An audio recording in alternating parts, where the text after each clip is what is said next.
یہ کہانی ہے 15 جنوری 2009 کی۔ ایک سرد دن، ایک معمول کا فلائٹ اور 155 لوگوں کی زندگیاں۔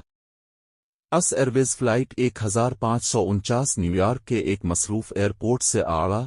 کسی نے تصور بھی نہیں کیا تھا کہ صرف 3 منٹ بعد اس جہاز کی کہانی تاریخ میں ہمیشہ کے لیے لکھی جائے گی۔ اڑان کے فوراً بعد آسمان میں پرندوں کا ایک بڑا غول سامنے آیا۔ زور کا ٹکراؤ ہوا، دونوں انجن بند ہو گئے۔ کاکپٹ میں چند سیکنڈ کے لیے ایسا سناٹا ہوا جیسے دنیا رک گئی ہو۔ ہم نے دونوں انجن کھو دیے ہیں، پائلٹ نے کنٹرول سنبھالتے ہوئے صرف اتنا کہا۔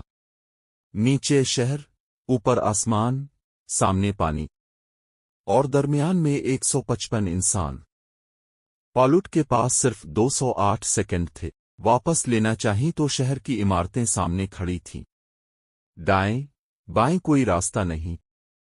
موت نیچے سمندر کی صورت میں انتظار کر رہی تھی، مگر شاید آسمان نے فیصلہ کچھ اور لکھ رکھا تھا۔ پائلٹ نے ایک ایسا فیصلہ کیا جسے بعد میں دنیا نے ناممکن کہا، جہاز کو سیدھا دریا پر اتارنے کا۔ پریپیئر فار امپیکٹ کا اعلان ہوا۔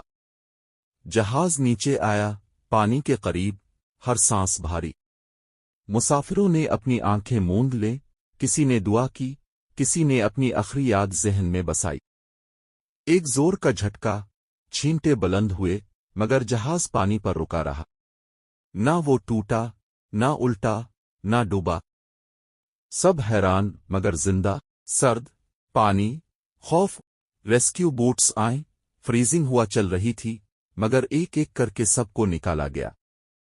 155 لوگ اور ایک بھی جان نہیں گئی۔ کہیں یہ اسکل تھا؟ قسمت؟ دینا نے اسے میریکل آن دا ہڈسن کہا۔ پائلٹ سلی سلنبرگر کو دنیا ہیرو کہنے لگی، مگر انہوں نے بس اتنا کہا۔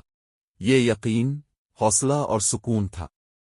جب سب ختم لگے، تب انسان اصل میں فیصلہ کرتا ہے کہ وہ ہار مانے گا یا کھڑا رہے گا۔ کہانی جہاز کی نہیں، ایمان اور ارادے کی ہے۔ کبھی کبھی راستہ نظر نہیں آتا، سب کچھ اندھیرے میں ڈوبا لگتا ہے، مگر ایک خاموش سی امید ہمیں کنارے تک لے ہی جاتی ہے۔ شاید ہم اسے حادثہ کہیں، مگر اس دن، اس دریا پر زندگی جیت گئی۔